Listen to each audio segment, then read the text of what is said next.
қазақтың балалары келе жатады, светофорда бір-біріне жол бермейді, содан кішкене мәшінен сырып кетеді. мысалы шығады, екі қазақтың баласы жағаласып жатыр, бірін бірі ұрып жатыр, ұрды, құлады, мысалы біреу өліп қалды, мысалы біреу тірі қалды, бірақ өлген кетті, біреудің жалғыз баласы. мысалы қаншама әке мен шеше жылап жатыр, ана жақты қарғап жатыр.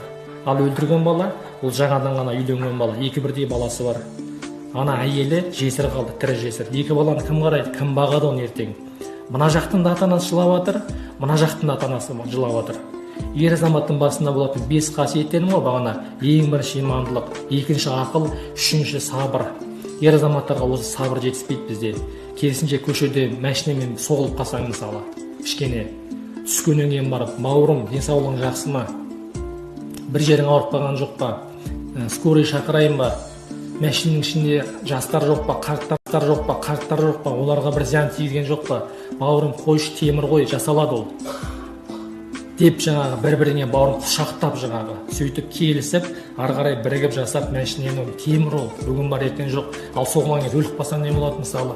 Ал керісінше екі қазақтың баласы шығады да жаңағы ең бірінші айғайласады, боқтайды.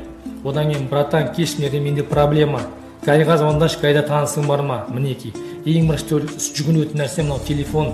Ал сабыр қайда? Сонда бір қазақтың баласы, алақандай ғана қазақпыз, бір-бірімізді бауыр, бір-бірімізді дос, бір-бірімізді құрмет тұтпайтын болсақ, қазақ құрметтемейтін болса, бір-бірімізді жақсы көрмейтін болсақ, бір-бірімізге жанымыз ашылмайтын болса, ешкім бізге жаны ашымайды. Кеше біздің бабаларымызды аяққа салып езді қалмақтар, мысалы бағанағы Аңырақай шайқасына дейін, кеше 70 жылдық совет үкіметінің кезінде орыстар езді аяққа салып, көрдің ба? Соның бәрін көрдік. Енді міне тәуелсіз ел боламыз, енді мінекей осындай жаңағы керемет ел боламыз деген кезде қазағымыз жүзге бөлінсе, руға бөлінсе, атаға бөлінсе, жерге бөлінсе, достыққа бөлінсе, көшеге бөлінсе, қазақты құрметтемесе, жақсы көрмесе, сыйламаса, төбелесе, бірін-бірі өлтіріп жатыр. Қазақтың үйін тонап жатыр. мысалы түрмеде отырған балаларың бар, сол қазақ балалары, біреу жұмыртқа ұрылады, біреу қой ұрылады, біреудің квартирасын тонады. мысалы қараңыз, оңай ақшаға бәріміз құмармыз. Ал сол түрме, ол бұл дүниедегі түрме. Ертең Алланың түрмесі бар. Неге соны ойламаймыз? Жанұядағы тәрбие қайда? Ата-ананың намысы қайда? Әкеңнің берген тәрбиесі қайда?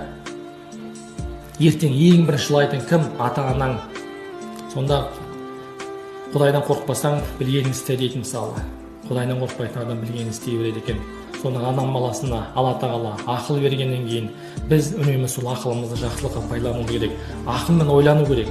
Біздің малдан айырмашылығымыз біздің ақылымызда. Көрдіңіз ба? Ақылымызбен ойланып, мен осы кіммін, қайда барам, не істеймін, мен не істеп жүрмін өзі осы? Жаратылғандағы мақсатым не? Не үшін жаратылды мына әлем? Менің мақсатым не деп адам баласы бір өз-өзіне бой жүгіртіп, көз жүгіртетін болса, адам баласы оның шешімін табады. мысалы